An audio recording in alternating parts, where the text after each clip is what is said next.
Hello and good morning. I hope you all had a wonderful weekend, wonderful Veterans Day weekend, and I hope you were able to thank a vet. So, back to my release from jail.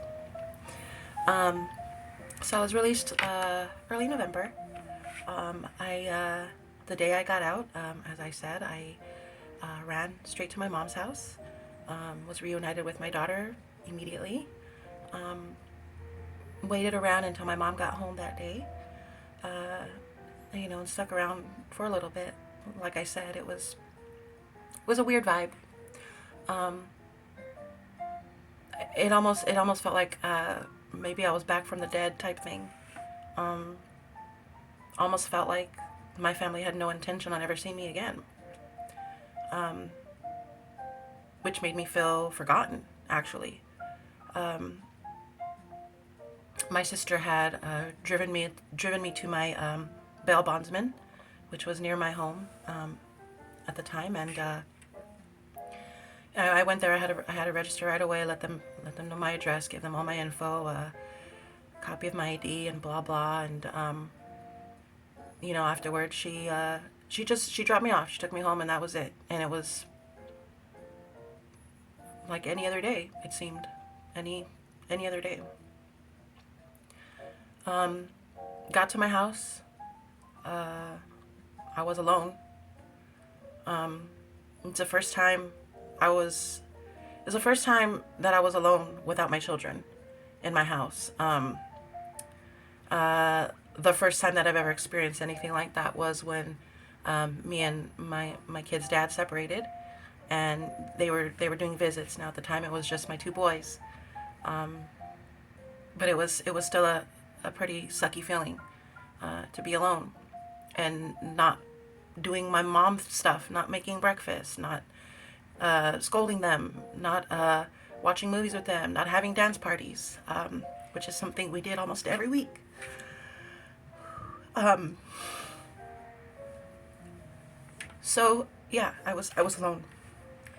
Um, a different type of alone. You're alone in jail, but obviously I had built relationships in there, so it got little by little easier. Um, so I got home, and I had friends dipping in and out. My best friend was one of the first people there. Um, she stayed with me for a while. I actually I didn't end up leaving my house for the first 2 days.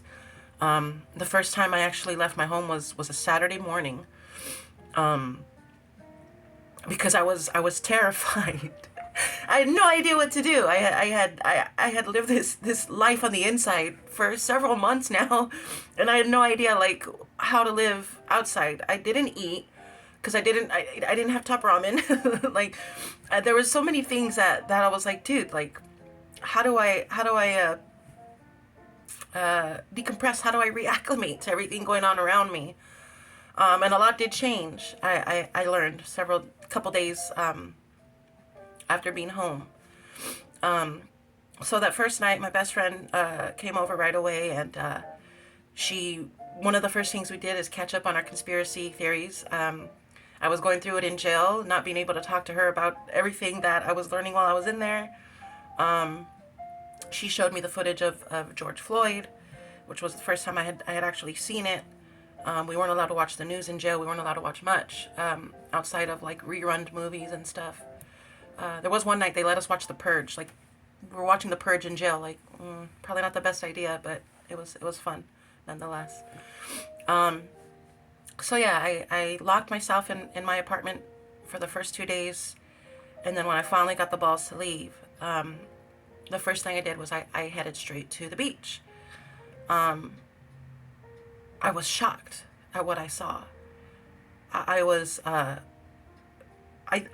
pretty sure I cried. Um, Everything in downtown was boarded up. Everything in my neighborhood was boarded up. Um, the burger joint that I always went to was boarded up, and it was like it's my family spot. Like that was my it's my spot. Like that's our Friday night. Let's go get some burgers, guys. And and it was just weird to see. Like it was weird to see my neighborhood wasn't the same place anymore. And in hindsight, it was almost like a symbol of your life is over. This part of you is done.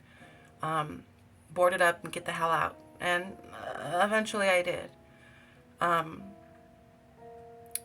But yeah, like those first few days, just exploring the city of Long Beach was devastating. There was nothing positive about it. As happy as I was to be out, I wasn't happy to be home. I didn't know what to look forward to. There was nothing to look forward to. I must have numbed myself, because thinking back on it now, like, how did I not, how did why would I stick around for any of that? I mean, I don't know. Like, maybe I was just so focused on, okay, now it's time to get the kids back. And that was my only drive. I mean, like I said, I was very clear-headed. I was sober. And I had to remain sober. I was instructed to do AA. I was instructed to do NA, even though I don't do drugs. I was instructed to do therapy, which I desperately needed. So that was probably the best part about having to go into these classes and recovery, is being able to actually plant the seeds in my recovery and in trying to get over the trauma that I didn't even realize was there. In fact, even just putting two and two together through AA, through other people's experiences, through therapy, it wasn't until many years later that I realized just how much it really affected me and my relationships with others. So I'm probably going to jump ahead quite a bit. So I stayed, as a requirement, I stayed sober a full year, and I hated it. Once that was over, though, I was ready to go hard, to be honest. I didn't. The first time I actually was able to take a drink was at my sister's wedding. It was November of 2021. So yeah, a full last year later. And I remember telling my mom, like, I can't do it, it's giving me anxiety, because it was giving me anxiety. I took a drink and I was like, oh no, what am I doing? I can't do this. So I was having a full-blown panic attack. And it was my, the wedding was beautiful. Gosh, ceremony was amazing. Then we ended up at a nearby casino. And it was my cousin's boyfriend.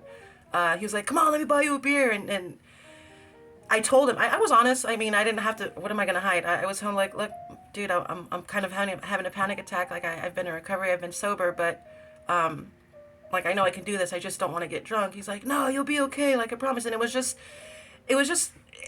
the first time I actually felt like some sort of support. Like, you're fine. Like, don't be ridiculous. You're not some drunk asshole. You're okay. That was the first time anybody's ever really made me feel that way. So I did. I grabbed a beer with him, and we watched one of the bands play that was there at the casino. And I remember thinking, like, dude, like, you can make wise decisions and be an adult about it. And I just remember that being a moment. Now, didn't last very long. Like, it still took a little while for me to actually get comfortable with the idea that I can give in to my vices, because I never really saw it as a vice at the time. You know what I mean? I did all these things as requirements, but doing so, I had to realize, like, you need to chill. Like, if there's ever a time when you see yourself spiraling, you're doing it to yourself, and there's no one else you can blame at this point. And that was something to this day that I have to keep in mind constantly. Not perfect about it, but also in a much higher disciplined place than I've ever been before. Partially, part of the reason why I'm actually making these videos is because, I'll be honest, I did see myself regressing. I saw myself going backwards, and I'll never forget a moment that we had when we were doing home church. We weren't meeting here at the church building. We were meeting at a house, and an amazing prophetic man of God, he prophesied over me. And he said, I dreamt about you, and the dream that I had was you were an infant, and you were building blocks, and they would fall, and you would get upset, but you would rebuild them, and they would fall, and it would upset you. And honestly, in this year, 2023, that's precisely what it feels like. It feels like I'm taking 2 steps forward and always falling 1 step back. Now, there's a positive to all of this, and I'll get to that eventually. But there was one more lesson that I had to learn, and it came in the form of another broken heart.